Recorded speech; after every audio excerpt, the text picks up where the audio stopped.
सीताराम जी महाराज की जय। आज दो मित्रों की कथा है, नई कथा ले आया मैं। दो मित्रों की कथा है। दो मित्र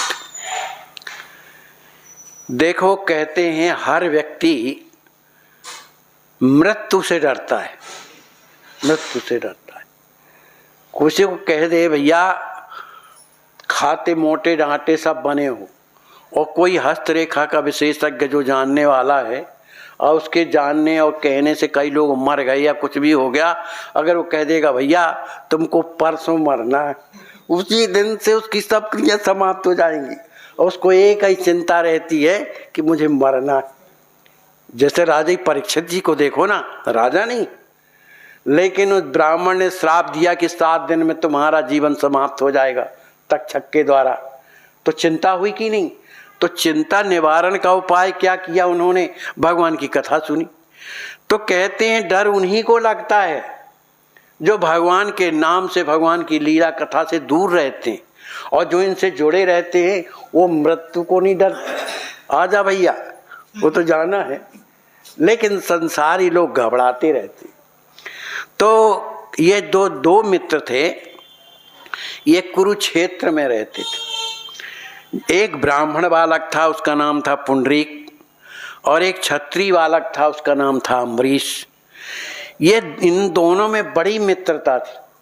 जहाँ जाते थे साथ साथ रहते थे, खाना पीना भी साथ में होता था, टहलना भी साथ में होता था, माने हर एक काम वो साथ साथ दोनों के दोनों करते थे। अच्छा, ये दोनों युवक थे, अच्छे हट्टे कट्टे थे, पर स्वतंत्र थे। इन दोनों के पास धन बहुत था, और उस धन में के कारण इतने मतवाले हो गए कि इनका जीवन कुसंग में चला गया। अगर धन का सदुपयोग भगवान के में नहीं हुआ, संतों में नहीं हुआ, तो निश्चित रूप से कुसंग में जाएगा, इसमें कहने की बात ही नहीं, क्योंकि वो फिर संसार में लगता है ना। तो ये जो है कुसंगी हो गए। अब ये जो देवी की, देवताओं की जो पूजा करते थे, संध्या तर्पण करते थे, है ना, पढ़ना लिखना जो भी करते थे सब छूट गया। अब वो क्या करने लगे? कुसंग के कारण वेश्यागमन करने लगे, और वेश्यागमन के साथ साथ मदिरा का भी पान करने लगे, दोनों के दोनों। अब उन्हें ना धर्म की चिंता और ना परलोक की चिंता। जब आदमी विषी हो जाता है तो उसे साधु संतों की वाणी अच्छी नहीं लगती। वो सोचता है कि मैं ही जो कर रहा हूं सही है। कैसे? रोगी है संसार का, लेकिन उसको कैसे लगता है? जैसे जिसको पीलिया रोग हो जाता है और जब चंद्रमा को देखता है तो उसको पीला दिखाई देता है। तो पीला जो दिखाई देता है वो सभी कोई कहते हैं भैया तुमको पीला दिखाई देता, ये तो शुभ्र है भैया। अरे हम कैसे माने भाई, हमको तो पीला दिखाई देता है। वो ये स्वीकार नहीं करता है कि हमको रोग है। अगर रोग स्वीकार कर ले कि भाई जब सबको शुभ्र दिखाई देता है और हमें पीला दिखाई देता है, इसका मतलब हम रोगी हैं, पीलिया के रोगी हैं, तब तो दवाई करेगा तो बचेगा कि ना बचेगा, और अगर नहीं करेगा तब तो मरेगा, क्योंकि रोग ने पकड़ लिया। ऐसे ही विषी लोगों का जीवन है। वो जो भी करते हैं सोचते हैं जो हम कर रहे हैं वो बढ़िया है। सब बिना काम के साधु लोग बिना काम की बात करते रहते, उन्हें विश्वास नहीं होता क्योंकि रोग ने उन्हें ग्रस लिया। तो इन्हें दोनों को बस यही बात थी, उन्हें ये अब कुछ भी अच्छा नहीं लगता था, ना भगवान की कथा ना भगवान, और पहले करते थे लेकिन विषयासक्त होने के कारण उनकी स्थिति ऐसी हो गई। अब इस तरह से पाप करते करते उनका, दोनों लोगों का धन खत्म होने लगा, और धन जब खत्म हो गया तो वेश्या ने उन्हें धक्का मार करके निकाल दिया। अब शराब के जो पीते थे तो अब शराब कहाँ मिले, तो किसी तरह से चोरी चपारी जो भी बनता था सो करने लगे। अब कोई से किसी से पैसा भी मांगते थे तो कौन देगा पैसा, कोई नहीं देता।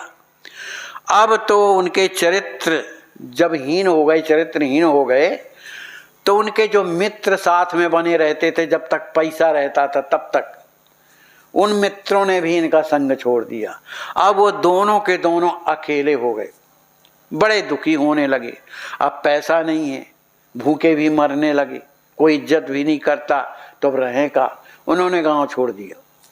अपने गांव छोड़ देने के कारण वो अत्यंत दुखी हो गए। अब जाएं तो जाएं कहाँ। लेकिन उनके जो संस्कार थे, इसके पहले जो पूजा करते थे, पाठ करते थे, कुछ भी करते थे, वो संस्कार बने हुए थे। उन संस्कारों के कारण जब काफी दूर पहुंचते हैं तो देखा उन्होंने कि ऋषि महात्मा जंगल में जो है हवन कर रहे हैं। तो जैसे ही संतों को उन्होंने देखा तो उनको कुछ ज्ञान हुआ। क्यों? कि संतों का दर्शन ही ऐसा होता है। सरदा तपनिस सत्य पारी, संत दरस जिम पातक टरी। पापों का नाश होने लगता है, उनकी बुद्धि कुछ निर्मल होने लगी। तो उन्होंने सोचा चलो इन्हीं से पूछें कि हम करें क्या। अब तो चारों तरफ अंधेरा दिखाई दे रहा है, एक यही हैं जो हमारे लिए कुछ कर सकते हैं। लेकिन उनको इस बात का अत्यधिक दुख था कि हमने, अब उनको प्रायश्चित हो रहा है कि हम लोगों ने बहुत गलत किया, अपने धन का दुरुपयोग किया, वेश्यागामी बने, मदिरागामी बने। इस तरह का दुख होने लगा। हाय हाय, अब हमारा कल्याण कैसे होगा। इस तरह से अब आत्मा उनकी दुख रही, दोनों की। महाराज जब यज्ञ कर रहे थे, बैठे यज्ञ करने के बाद तो जा करके दोनों चरणों में महात्मा जी के जो यज्ञ कराते थे उनके चरणों में गिरकर फूट फूट के रोने लगे। महात्मा जी ने पूछा, भैया तुम लोग रोते क्यों हो, क्या बात है, बड़े दुखी दिखाई दे रहे। अरे महाराज हम बड़े पापी हैं, वेश्यागामी हैं, और क्या नाम से शराब पीते थे, अनर्गल काम जो ना करना चाहिए तो करते थे। महाराज अब आप ही कृपा करो, हमें रास्ता बताओ कि हमारा कल्याण कैसे होगा। महात्मा तो इसी के ठेकेदार हैं। कोई गलत रास्ते में जा रहा है और पूछ रहा है तो उसे रास्ता तो बताएंगे। कहा भी भैया तुम बिल्कुल चिंता मत करो, हमें तो इस बात की प्रसन्नता है कि तुम्हें कम से कम अपना जो किया हुआ जो पाप है उसको कबूल तो कर रहे हो सबके सामने। देखो चाहे पुण्य हो चाहे पाप हो, शास्त्रों में लिखा है कि दुनिया के सामने अपने किए गए पुण्यों को कहने से वो पुण्य नष्ट हो जाता है। इसी तरह से किए हुए पापों को सबके सामने कहने से पाप भी नष्ट हो जाता है। तो महात्माओं ने कहा भैया तुम बिल्कुल चिंता ना करो, अब तुम एक काम करो कि तुम दोनों के दोनों जगन्नाथपुरी की यात्रा करो। जगन्नाथ भगवान बड़े दयालु हैं, वो सब पर दया करते हैं, इसलिए तुम उन्हीं की शरण में जाओ, उन्हीं का दर्शन करो। हमारा विश्वास है कि तुम्हारा पाप निश्चित रूप से सब समाप्त हो जाएगा। अब इस तरह का जब उन्होंने सुना तो बड़े प्रसन्न हुए कि चलो, लेकिन संत ने कहा एक बात और है, लेकिन आज के बाद कभी पाप मत करना, भगवान का दर्शन करो, उन्हीं से प्रार्थना करो, उन्हीं का नाम लो, लेकिन दोबारा पाप मत करना, तो निश्चित रूप से तुम लोगों का कल्याण होगा। ऐसा जब कहा उन लोगों को संत की वाणी पर विश्वास हुआ। वे दोनों के दोनों पुरुषोत्तम क्षेत्र की ओर चले, मन जगन्नाथपुरी की ओर जाते। अब वो रास्ते में जैसा उन्होंने बताया था कि भगवान का ध्यान करते जाना, उनका नाम लेते जाना, उनका नाम जप करते हुए जब चलोगे तो एक प्रकार का व्रत हो जाएगा तुम्हारा। जब जगन्नाथपुरी जब वहाँ पहुँचते हैं, वो निरंतर भगवान का नाम ले रहे हैं, दोनों के दोनों भगवान के नाम का ध्यान कर रहे हैं। इस तरह से करते जब जगन्नाथपुरी पहुँचते हैं तो वहाँ पहले जाकर के दोनों ने समुद्र में स्नान किया। समुद्र में स्नान करने के बाद जब वो भगवान का दर्शन करने के लिए मंदिर में जाते हैं जगन्नाथपुरी के, तो उन्हें सिंहासन में भगवान की मूर्ति का दर्शन नहीं होता। जब उन्हें भगवान की मूर्ति का दर्शन नहीं होता तो बड़े दुखी हो जाते हैं कि देखो हमारा पाप यहाँ भी हमें छोड़ नहीं रहा है। इसका मतलब है कि भगवान हमसे नाराज हैं, तभी तो दर्शन नहीं दे रहे। तो वहाँ ही पर बैठ गए कि प्रभु जब तक आप दर्शन नहीं देंगे तब तक हम अन्न जल बिल्कुल नहीं ग्रहण करेंगे, बस यहीं बैठे। इस तरह से भगवान का नाम लेते हुए बड़े दुखी होकर के और आर्त भाव से भगवान से प्रार्थना कर रहे हैं, कीर्तन कर रहे हैं। तब जब तीसरा दिन हुआ तब उन्हें उनके हृदय में एक ज्योति का दर्शन हुआ। उस ज्योति के दर्शन से उन्हें बड़ी प्रसन्नता हुई। केवल मात्र ज्योति का दर्शन, उन बड़ी प्रसन्नता हुई। और उसी दिन रात्रि में क्या होता है कि भगवान ने अपने दिव्य रूप की झांकी का दर्शन कराया उनको। कहाँ? स्वप्न में दर्शन कराया। अब लेकिन उनका दर्शन तो हुआ, लेकिन प्रसन्नता उतना की नहीं हुई, बड़े दुखी हुए। अब उन्होंने फिर से अनशन व्रत कर दिया कि प्रभु जब तक आप प्रत्यक्ष दर्शन नहीं दोगे तब तक हम यहाँ से उठेंगे ही नहीं है, और न चाहे जल न पान कुछ नहीं करेंगे और यहीं प्राण दे देंगे। अब हम जैसे पापियों का कल्याण आप नहीं करोगे तो कौन करेगा? कहाँ जाएं? उन संतों ने आपके पास भेजा है, इसलिए आए हैं। अब तो हम पर तो कृपा करो। इस तरह से फिर 3 दिन और पड़े रहे।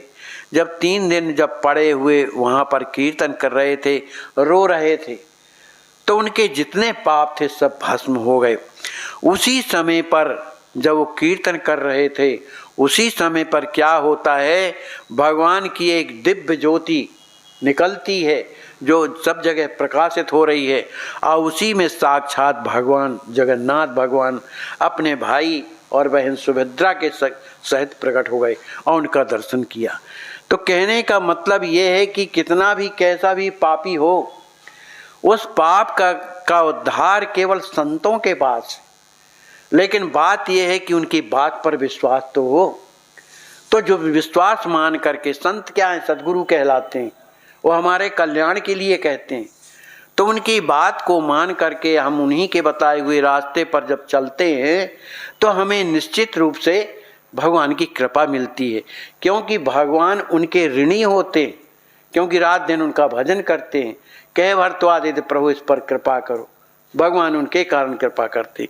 तो उनकी वाणी की लज्जा रखने के लिए और भगवान ने उन्हें दर्शन दिया, और वे दोनों के दोनों उसी पुरुषोत्तम पुरी में रह करके जीवन पर्यंत उन्होंने भगवान जगन्नाथ जी का भजन किया।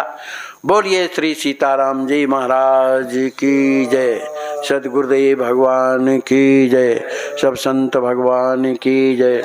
जय जय सीताराम।